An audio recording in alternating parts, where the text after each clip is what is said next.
आज एक बार फिर से मैं नए सिस्टम के साथ उपस्थित हुआ हूँ।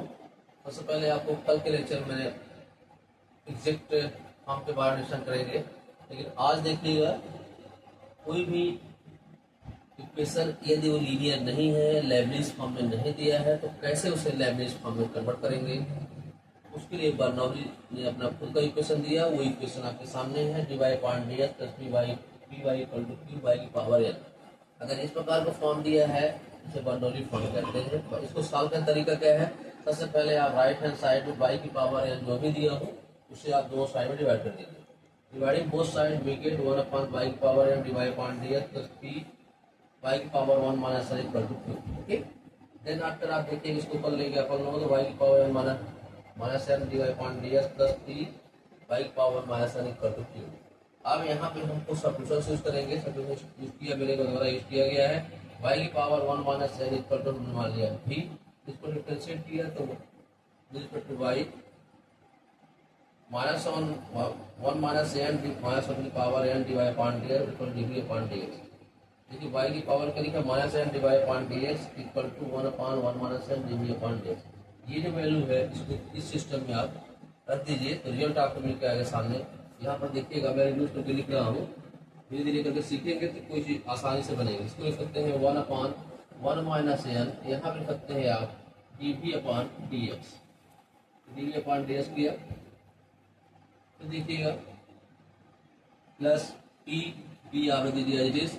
v क्या है, v आपके सामने आप लिखा है क्या, इसके स्थान v माना pv हो गया and this is equal to लो q।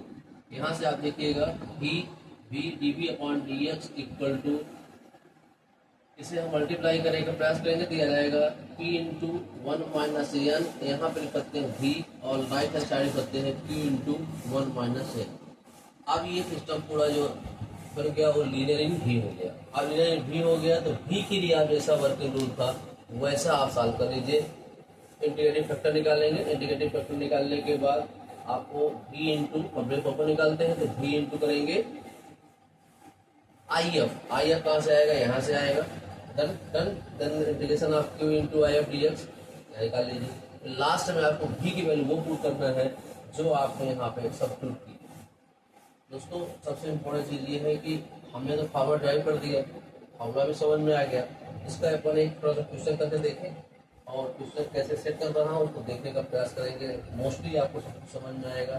किसी कोई डाउट होगा, कुछ भी बनता है तो हम और बेटर आप डिस्कस करेंगे। सबसे पहले आप एक एग्जाम्पल देखिए कैसे बर्नौली इक्वेशन सॉल्व होता है। बहुत छोटे एग्जाम्पल करना है और जितनी ज़्यादा प्रैक्टिस करेंगे उतनी जल्दी आपसे बनेगा। थोड़ा सा एग्जाम्पल देखिएगा। Example number 1 dy upon dx plus, board की विजुअलिटी क्लियर होनी चाहिए तभी आपको हर चीज समझ में आएगी। इसको इसलिए हम y अपॉन f लिखा and this is equal to right hand side इस फॉर्म में हो जाए y के फॉर्म में, पहले कंडीशन नहीं है y के फॉर्म में दिया हो तो ये y लिख दिया।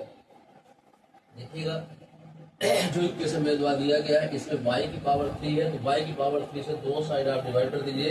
यहाँ लिख दिया अपन लोगों ने y की पावर 3 और सिंपली आप इसके लिए dy अपॉन dx प्लस यहाँ लिखा है y अपॉन x लिखा है, लिख दीजिए और दिस इज इक्वल टू आप 1 बचा, राइट हैंड साइड 1 और यहाँ पे इसे y के डिवाइड कर दिए y, एक y यहाँ से y कैंसिल हो जाएगा तो ये पार्ट बनेगा y की पावर माइनस 3 जैसा भी अपन करते आए हैं dy अपॉन dx प्लस कर सकते हैं, ऊपर गया तो y की पावर क्या हो गया -2 और यहाँ पे अपन लोगों ने x रखा and this is equal to 1। अब देखिए ये फॉर्म आपको फॉर्मूला में ऐसे बना हुआ था, इस वाले पार्ट को हमने मान रखा है y की पावर -2 इक्वल टू मैंने v माना, दिस इम्प्लाइज आप कर सकते हैं -2 और यहाँ पे लिख सकते हैं एंड x की पावर n -1 पे डिवीजन कर दें, ये आएगा -2 -1 और यहाँ लिख सकते हैं simply dy upon dx equal to आप यूज कर सकते हैं dv अपॉन dx। एक स्टेप और बढ़ा लीजिए, एक स्टेप बढ़ाने का मतलब हुआ तो कर सकते हैं -2 और y की पावर क्या हुआ -3 और dy अपॉन dx और ये बना अपना dv अपॉन dx। हमें सब्स्टिट्यूट करना है, जैसे इम्प्लाइज आप इसे यूज करिए y की पावर -3 और यहाँ लिखा dy upon dx equal to -1 upon 2 और ये dv अपॉन dx। और ये पूरे सिस्टम को ये जो पार्ट लिख रहा हूँ मैं यहाँ पर इसको रिड्यूस करके यहाँ रखना है आपको। ये एग्जाम्पल, अब इसको इक्वेशन नंबर मान लीजिए क्या, 2 मान लीजिए। तो ये जितना सब्सटेंस आपने निकाला है यहाँ पे आप यूज कर लीजिए, तो रिजल्ट बन के आपको आएगा, दिस इम्प्लाइज -1/2 लिखा और यहाँ पे लिखा dV/dx लिखा।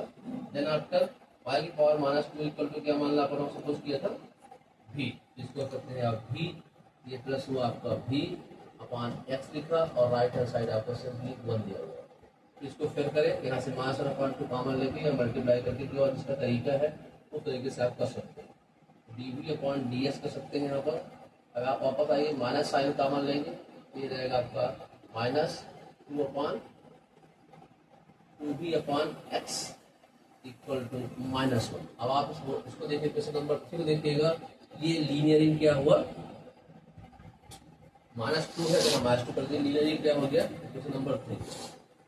तो आपको ध्यान रखिएगा कि क्वेश्चन 3 लीनियर भी हो गया। भी के लीनियर होने का मतलब है, जैसा कल के लेक्चर मैंने लेक्चर लिया था उसमें ये बताया था कि लेवरेज रूल में कन्वर्ट होगा। इसके सबसे पहले इंटीग्रेटिंग फैक्टर देखें, यहाँ से फिर से अगेन हम कंपेयर करते हैं dV/dx।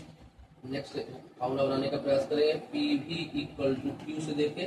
यहाँ पर फिर से आप देखिएगा P की वैल्यू आपको दी गई है -2/x और Q की वैल्यू आपको दी गई है -2। अगर ऐसा सिस्टम आया तो आपको फिर इंटीग्रेटिंग फैक्टर की जरूरत पड़ेगी। तो इंटीग्रेटिंग फैक्टर का फार्मूला बार बार रिपीट करने की जरूरत नहीं है, लास्ट टाइम मैंने बता दिया था। इंटीग्रेशन e की पावर माइनस इंटीग्रेशन PVx होता है और यहाँ पर v के फॉर्म में दिया है, इसको अपन लिख सकते हैं -2/x और सिंपली आप यूज कर सकते हैं dx। अब इसका इंटीग्रेशन का फार्मूला जैसा कि आपको मेरे द्वारा बताया गया था लास्ट लेक्चर में, तो आप फार्मूला देख लीजिए कैसे करना है, तभी आपकी चीजें समझ में आएंगी। इंटीग्रेशन के फार्मूले के बारे में मैंने लास्ट टाइम में इंडिकेट किया था, जितना आसानी से आप फार्मूला कर पाएंगे उतना आसानी से आप सवाल कर पाएंगे।